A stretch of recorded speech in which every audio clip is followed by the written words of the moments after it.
au président Adosou et à toute la Cour suprême du Bénin et à travers eux les autorités béninoises et tout le peuple comorien et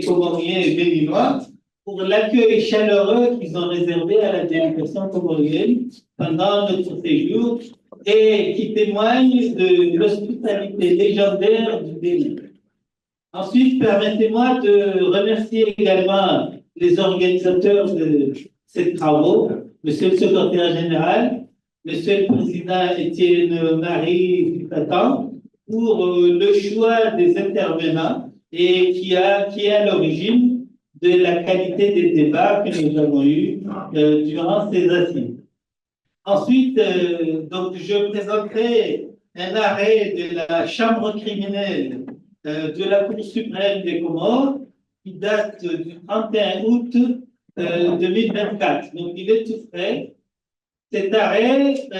est un arrêt important pour nous parce qu'il a permis à la Cour suprême, à la section criminelle, de mettre en exergue le rôle habituel que les cours suprêmes et les chambres criminelles doivent jouer en matière de protection des libertés et des droits fondamentaux. Il s'agit, comme l'a rappelé M. le secrétaire général, qui nous a bien espionné,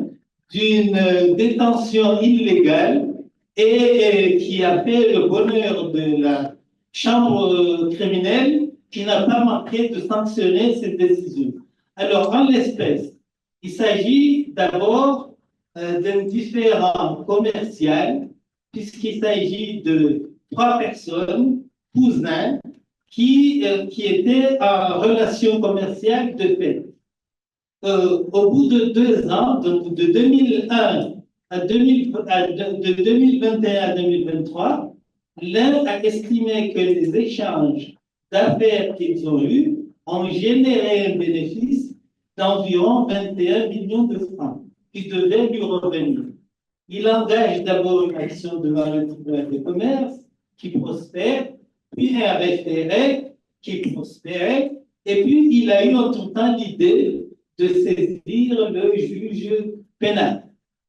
Il saisit donc le tribunal correctionnel de Moroni pour abus de confiance, pendant que les instances civiles prospéraient.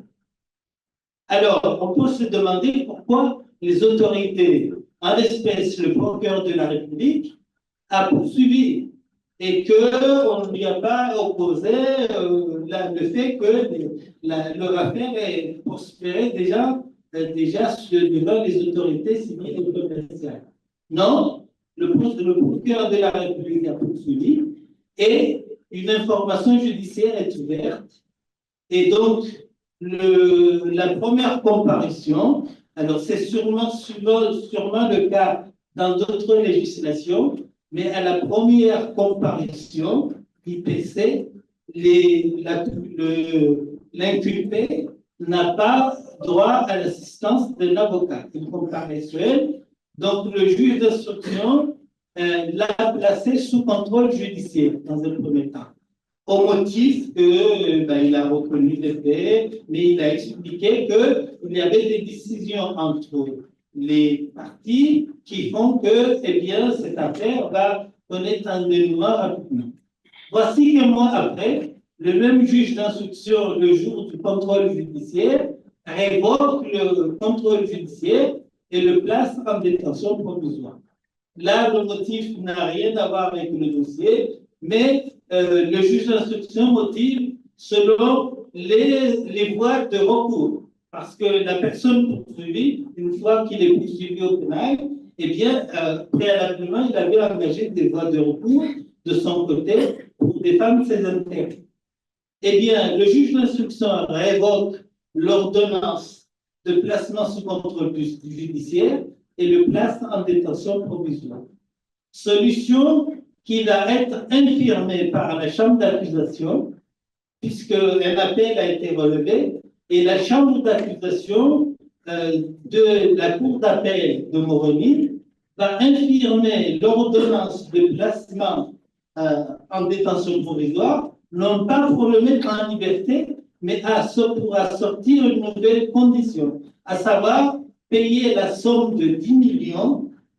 au titre de caution pour pouvoir recouvrer la liberté. Ce qui n'était pas débattu contradictoirement, pas plus que le procureur de la République n'ait formulé le moindre avis, pas plus que le conseil de l'inculpé ait formulé le moindre avis. Si bien que le conseil de l'inculpé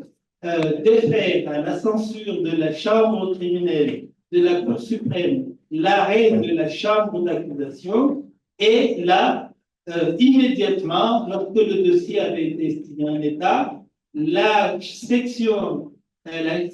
judiciaire, plus exactement la chambre criminelle de la Cour suprême, a sanctionné cet arrêt en le déclarant nul et non avenu en application de l'article 69 de la loi sur la Cour suprême. Alors, je vais partager avec vous la motivation de la décision et ensuite, alors nous voilà, le raisonnement de la Cour est là. Alors, attendu qu'en outre, en vertu des dispositions de l'article 67 du décret 102 PR du 25 septembre 2023 portant promulgation de la loi organique, les arrêts définitifs de la Chambre d'accusation et les décisions définitives rendues en dernier ressort en matière criminelle et correctionnelle peuvent être annulés en cas de violation de la loi et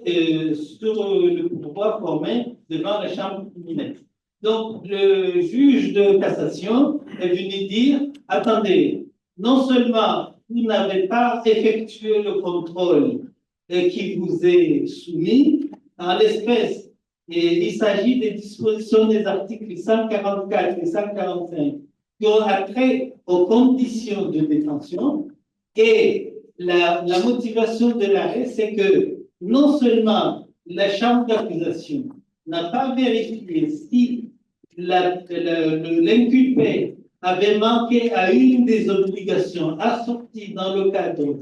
du contrôle judiciaire pour révoquer l'ordonnance, ce que n'a pas fait non plus le juge d'instruction, et la Cour suprême a saisi cette occasion pour remettre les pendules à l'heure et casser cet arrêt, casser et l'annuler, et ordonner la mise en liberté sous les conditions de la première ordonnance du juge d'instruction, à savoir maintenir les conditions du contrôle judiciaire qui avaient été ordonnées à la première comparution. Voilà, Monsieur le Secrétaire général, Monsieur le Président, mes chers collègues, les observations et les commentaires que nous avons voulu partager avec vous par rapport à cet arrêt de la Chambre criminelle. Donc là, la Cour suprême, plus exactement sa Chambre criminelle, a démontré avec force son rôle de protection des droits fondamentaux. En espèce, la personne qui était détenue a été mise immédiatement en liberté et retrouver les conditions qui avaient été ordonnées par le premier juge dans le cadre du contrôle judiciaire. Je vous remercie de votre attention.